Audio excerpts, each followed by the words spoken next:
Արդյոք կարելի է ունենալ բացարձակ հոգեբանական անձեռնմխելիություն և միևնույն ժամանակ չդառնալ անզգա սոցիոպատ։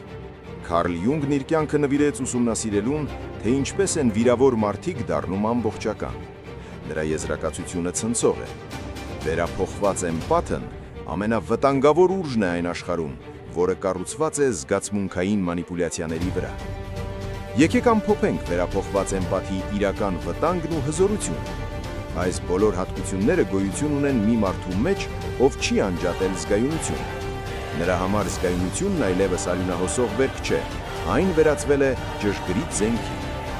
Սուպերէմպաթն այլևս այն մարդը չէ, որ անվերջ ներում է, անվանելով դա հոգևոր հասունություն, կամ մնում է կործանարար հարաբերություններում, արդարացնելով դա սիրով։ Նա ինտեգրել է իր ստվերը, առեցվել սեփական խավարին և հրաժարվել ընդունման կարիքից։ Արդյունքում նա ձեռք է բերում իմունիտետ հուզական մանիպուլյացիաների դեմ։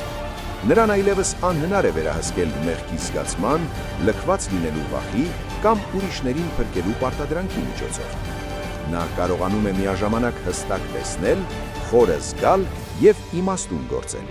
Հենց սա է նրան դարձնում վտանգավոր ցանկացած համակարգի, որը հիմնված է իր հնազանդության վրա։